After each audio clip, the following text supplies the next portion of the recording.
Hello everyone, knowledge everywhere में आप सभी का स्वागत है।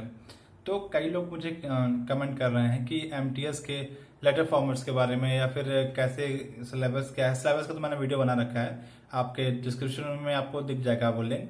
और बाकी आपको कैसे लिखना है फॉर्मेट्स के बारे में वो अब वीडियो में आप देखेंगे कि लेटर फॉर्मेट्स कैसे यूज करने हैं और कैसे कैसे लिखने हैं। तो सबसे पहले आप मेरे चैनल को सब्सक्राइब करें। अगर आपको ऐसे इन्फॉर्मेटिव वीडियो चाहिए, आपको जो भी जानना है आप कमेंट करें, मैं आपको सब बताऊंगा।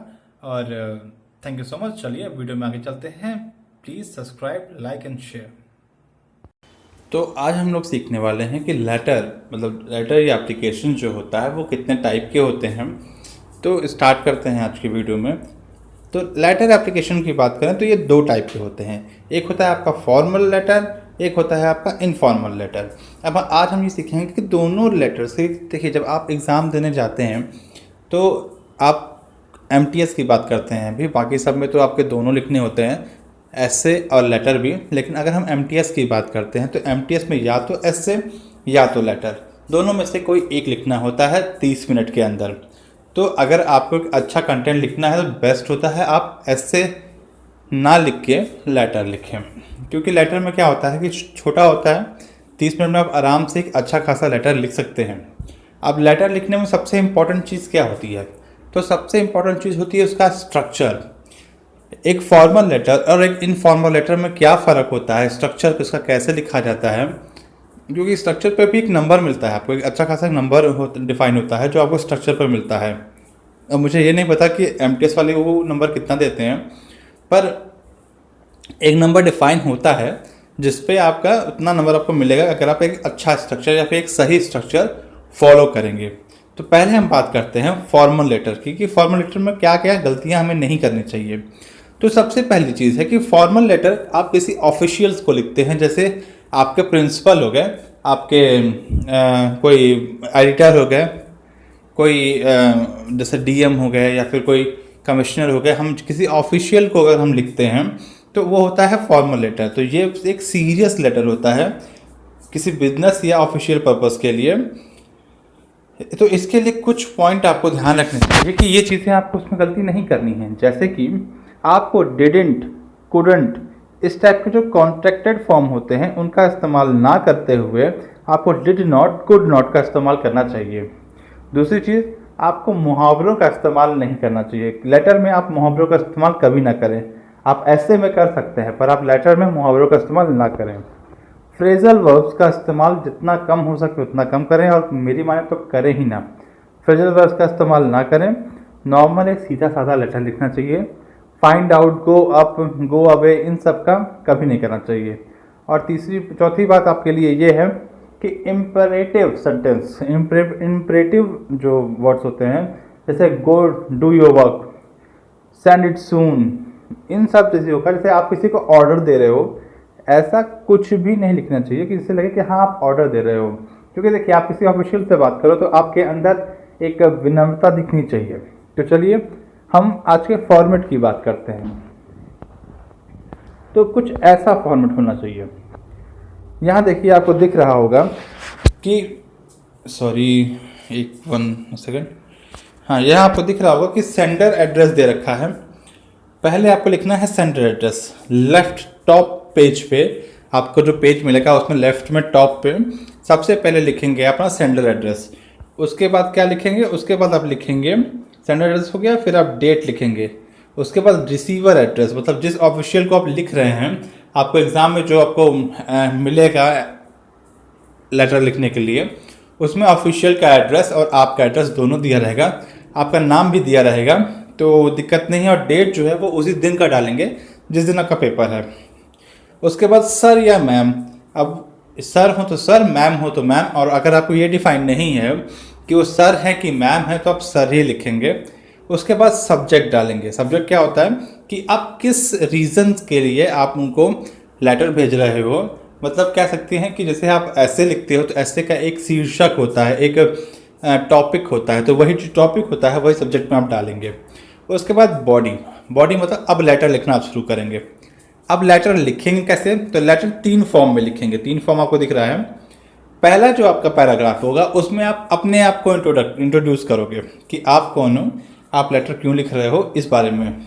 सेकंड में होता है मेन कंटेंट कि आपकी पूरी समस्या है क्या, और थर्ड में है कंक्लूजन लिखोगे कि आपको क्या मतलब चाहिए या फिर आप क्या कहना चाहते हो ओवरऑल, वो लिखोगे।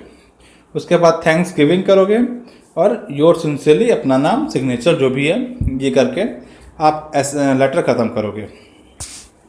तो ये पूरा आपका फॉर्मल लेटर लिखने का जो फॉर्मेट है वो ऐसे होता है। तो चलिए एक लेटर पे प्रैक्टिस करते हैं, फिर मैं आप लोग को 2 लेटर दूंगा लिखने के लिए, वो आप लिखें और मेरे इंस्टाग्राम हैंडल पे जो कि आपको मेरे पेज पे मिल जाएगा ऊपर कॉर्नर पे, उस पर भेज दें या तो मेरे जीमेल पे मेल करें।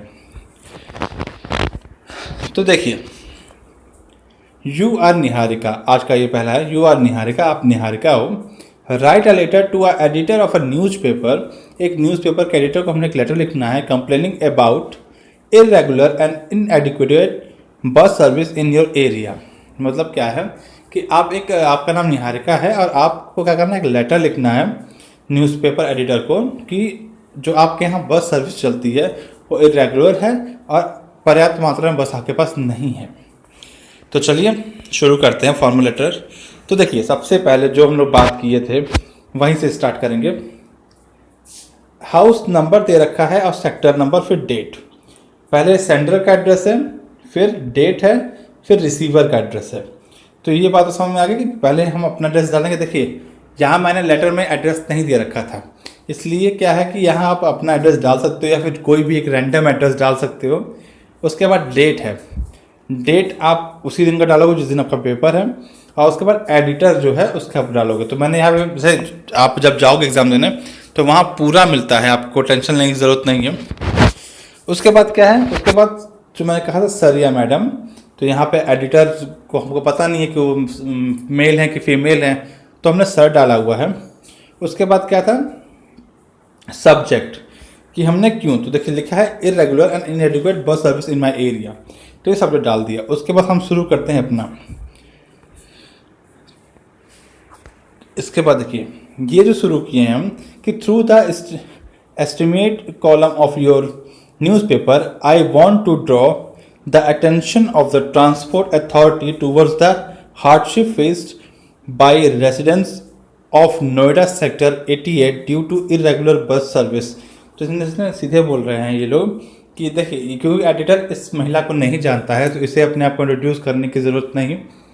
सीधी सादी बात पे हम आते हैं कि उन्होंने कहा कि आपके जो न्यूज़पेपर के कॉलम के थ्रू मैं लोगों को ये बताना चाहती हूँ कि जो मेरे यहाँ के लोग हैं वो क्या परेशानियाँ फेस कर रहे हैं सेक्टर 88 से इरेगुलर बस सर्विस के वजह से।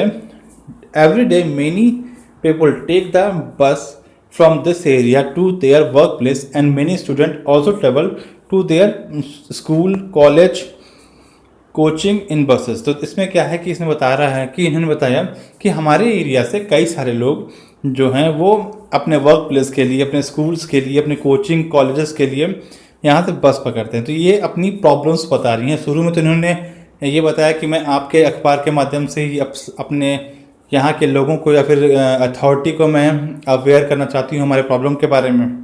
तो इन्होंने क्या किया, पहले उनको प्लीज़ किया कि मतलब ये दिखाया कि आपका न्यूज़पेपर कितना इंपॉर्टेंट है। उसके बाद इन्होंने क्या किया, अपनी समस्या बताई कि क्या है। But the existing bus service is far from the meeting the required people. ठीक, तो ये क्या है, इन्होंने समस्या बताना शुरू कर दी है कि most of the buses are pre occupied with passenger from other area by the time they reach our sector and thus the accommodate very few people in our area। तो वही बताना शुरू किया कि जो बसें आती हैं वो पहले से भरी होती हैं, टाइम से नहीं आती हैं, वो जिस टाइम पे उनको चाहिए होती उस टाइम पे नहीं मिलती है। तो ये बताना शुरू किया। अब क्या है, इन्होंने एडिटर को प्लीज़ किया, उसके बाद फिर अपनी प्रॉब्लम बताई। ये इन्होंने पैराग्राफ ख़त्म किया, फिर दूसरा पैराग्राफ में इन्होंने सोल्यूशन बताया, कंक्लूजन बताया कि the situation is worse at peak hour because most of the buses do not even stop in our area and people get late for their work। ठीक है, कि ये जो प्रॉब्लम है ये बहुत पीक पे पहुंच जाती है, क्योंकि बहुत सारी बसें जो होती हैं वो रुकती ही नहीं हैं, और जो पीपल हैं वो अपने काम पे लेट हो जाते हैं। The authority is requested to introduce, अब यहाँ से क्या हुआ, सोल्यूशन देना शुरू हुआ। तो पहले प्लीज़ किया, उसके बाद अपनी प्रॉब्लम्स बताई, फिर उन्होंने सोल्यूशन और कंक्लूजन की बात की। उन्होंने कंक्लूजन दी पूरे इन 4 लाइन में कि क्या करना चाहिए आपको, कि अथॉरिटी को नई बसें स्टार्ट करनी चाहिए जो सेक्टर 88 के लोगों को लेके जाए। I hope you will publish my letter in your streamed newspaper and bring this problem to the concern authorities. तो उन्होंने सीधे फिर बताया कि मैं उम्मीद करती हूँ कि आपने ये करेंगे, ठीक है। फिर थैंक यू किया, योर सिंसियरली, फिर अपना नाम, सिग्नेचर नहीं देना है, नाम देना है। तो यही फॉर्मल लेटर का है। इसकी PDF आपको मेरे टेलीग्राम चैनल पर मिल जाएगी, जिसकी लिंक डिस्क्रिप्शन में है, एक बार आप देख लीजिएगा। उसके बाद मैंने आपको 2 लेटर दे रहा हूँ। पहला लेटर लिखना है, write a letter to a bank for the grant of a study loan to enable you to join a college. Bank को लिखना है कि वो एक स्टडी लोन दें ताकि आप कॉलेज में जा सकें। दूसरा लेटर लिखना है, कमिश्नर ऑफ पुलिस को, inviting his attention to the number of thieves in the your area, also suggest major to improve the situation. तो ये पुलिस कमिश्नर को लिखना है कि आपके यहाँ पे बहुत चोरी हो रही है या फिर चोर ज़्यादा हैं, और उन्हें सजेस्ट करना है कि कैसे इम्प्रूव किया सिचुएशन को। अब आते हैं, बात करते हैं इनफॉर्मल लेटर्स की। तो इनफॉर्मल लेटर जो होता है वो बहुत फ्रेंडली होता है। आप किसी भी अपने फ्रेंड्स फैमिली को ये लिखते हैं, तो इसमें क्या ज़रूरी होता है कि you can use the contradict form of use like can't, didn't, unlike informal letter, ठीक है। आप इसमें क्या कर सकते, सॉरी, अनलाइक फॉर्मल लेटर यहाँ होना चाहिए था, गलती से मैंने इनफॉर्मल लिख दिया है।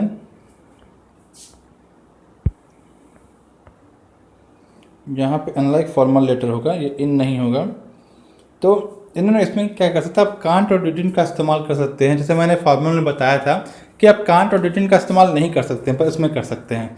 इसमें आप इडियम्स का भी इस्तेमाल कर सकते हैं, फ्रेजल वर्ब्स का इस्तेमाल कर सकते हैं, और इम्परेटिव सेंटेंस का इस्तेमाल कर सकते हैं। जैसे कि अगर आप अपने छोटे भाई बहन को लिख रहे हैं तो भी आप कह सकते हैं। तो अब इसमें क्या है, इसमें वो सारी चीज़ें आप इस्तेमाल कर सकते हो जो आप फॉर्मल में नहीं कर सकते, क्योंकि ये एक फ्रेंडली लेटर होता है। आप अपने छोटे भाई, अपने पापा, अपने फ्रेंड्स को, आप किसी को भी लिखते हो ये लेटर, तो इसमें इतनी रिस्ट्रिक्शन नहीं होती है। तो इसकी आप देखते हैं, तो इसमें देखिए, इसमें भी पहले आपका सेंडर्स एड्रेस होगा, ठीक। रिसीवर एड्रेस इसमें नहीं होता है, सेंडर एड्रेस होता है, फिर डेट होता है, फिर dear my father, my dear father, my dear friends, या फिर माई एल्डर ब्रदर, जो भी लिखना वो लिखिए। फिर गुड मॉर्निंग या वो लिखिए, उसके बाद से आप बॉडी लिखना शुरू करिए, ठीक। फिर विद बेस्ट विशेस या विद रिगार्ड, फिर आपका नाम। इसमें सेंडर एड्रेस नहीं होता है, इसमें आपका सब्जेक्ट नहीं होता है। तो देखिए जो फ़र्क है कि आपको सेंडर एड्रेस नहीं, रिसीवर एड्रेस नहीं लिखना है, आपको सब्जेक्ट नहीं लिखना है। तो ये चीज़ें आपको ध्यान देनी होगी इसमें। उसमें आप प्लीज़ सर या मैम करते हैं, तो इसमें dear my father, my dear father, my dear friend ये लिखना है। सो गुड मॉर्निंग करके आगे लिखना शुरू करना है। गुड मॉर्निंग एक जहाँ रहेगा, उसके बाद कॉमा, फिर नीचे बॉडी स्टार्ट होती है। बॉडी गुड मॉर्निंग के नीचे से स्टार्ट होगी, फिर लास्ट में बेस्ट विशेस विद रिगार्ड, और फिर नेम ऑफ द सेंडर। तो चलिए एक एग्जांपल देखते हैं इसके तौर पे, तभी आपको ज़्यादा समझ में आएगा। तो यू आर पूर्णिमा या Pavan living at 3244 Sarita colony Mumbai 32। Your friend Sunita Sanjeev has gone to Chennai due to the transfer of her and his father. Recollecting the sweet memory of your old times, write a letter in about 100 words inviting her or him to stay with you during the vacation. Also mention the program you have planned according to her या his liking. मतलब क्या है कि आप पूर्णिमा हो या अगर आप मेल हो तो पवन हो, और आपकी कोई फ्रेंड है सुनीता, या फिर आप मेल फ्रेंड है तो संजीव। अब वो क्या हुआ है कि वो उसके पापा का ट्रांसफ़र हो गया है, तो वो आपके चेन्नई में रह रही है। तो उससे आप लेटर लिखिए 100 वर्ड्स में कि जब वेकेशन पे वो आए यहाँ पे, और उस प्रोग्राम को मेंशन करिए जो आपने उसके लाइकिंग के हिसाब से आपने प्लान कर रखा है। तो ठीक है, लेटर पे आते हैं। तो ये है आपका लेटर। तो पहले देखिए, पहले क्या है, सेंडर एड्रेस। तो आपने देखा मैंने सरिता कॉलोनी मुंबई करके 44 सरिता कॉलोनी मुंबई का मैंने सेंड एड्रेस लिखा है। उसके बाद मैंने लिखा है डेट, उसके बाद डियर फ्रेंड लिख सकते हैं, डियर के साथ जो मन करे वो लिख लीजिए। संजीव तो नाम दिया था, डियर संजीव कर लिया मैंने।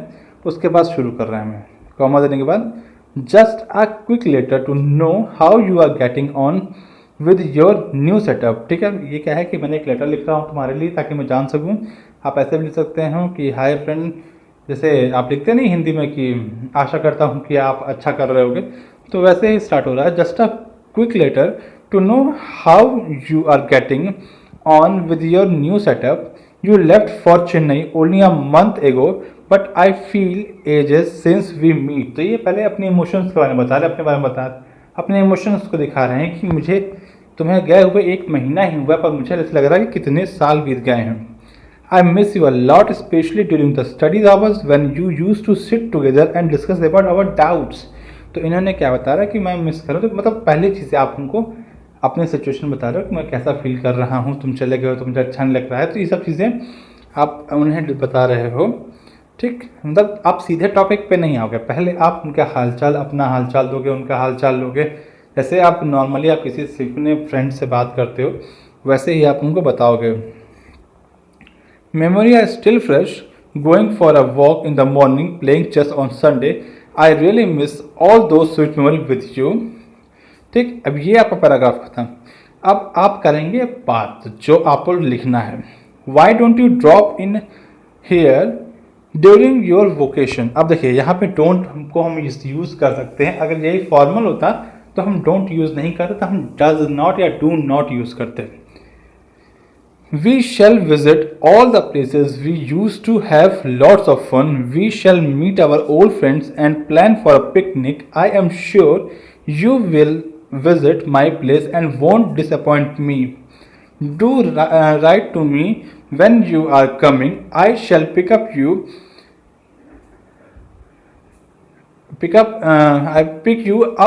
at the railway station. Convey my loving regard to your dad and mom, nothing more to pen now. मतलब इससे ज़्यादा मैं कुछ लिख नहीं सकता। तो नॉर्मल फिर अपने अपने टॉपिक पे आपने बताया, बात किया उनसे, और फिर उन्हें बताया कि मेरा क्या प्लान है, और आप आओगे तो अपने पुराने फ्रेंड से मिलेंगे, पिकनिक पे चला जाएगा। तो इस हिसाब से उन्होंने अपने बात किया, और फिर अपने कहा कि ठीक है, अब मम्मी पापा को मेरा प्यार देना, और इससे ज़्यादा मैं कुछ लिख नहीं सकता। फिर your best wishes Pawan, normal ऐसे आपको लिखना है। तो ठीक है, आपको कोई प्रॉब्लम आई हो तो आप प्लीज़ कमेंट बॉक्स में कमेंट करें। मैंने जो 2 लेटर दे रखा है फॉर्मल, क्योंकि नॉर्मल फॉर्मल ही लेटर पूछते हैं, इनफॉर्मल कम पूछते हैं। तो आपको फॉर्मल और इनफॉर्मल लेटर्स के जो स्ट्रक्चर है उसमें क्या फ़र्क है ये मैंने आपको बता दिया। अब जो है कि आपको प्रैक्टिस करनी है, तो मैंने फॉर्मल के 2 दे रखे हैं। आप लोग बोलोगे तो मैं इनफॉर्मल के भी 2 दे दूंगा आपको प्रैक्टिस के लिए। तो फिलहाल आप फॉर्मल्स के 2 जो लेटर मैंने दे रखे हैं उन्हें आप लिखें, और मेरे मेल आईडी या फिर इंस्टाग्राम आईडी पे जहां मन करे उसकी फ़ोटो खींच के भेजें। मैं आपको बताऊंगा कि आपको क्या करेक्शन करने की ज़रूरत है। तो थैंक यू सो मच आज के लिए। आई होप सो आपको वीडियो पसंद आई हो, इन्फॉर्मेटिव लगी हो। कोई भी दिक्कत हो, कोई प्रॉब्लम हो, आप मुझे कमेंट करें, या फिर कुछ आप नया चाहते हो आप मुझे कमेंट करें। Thank you so much.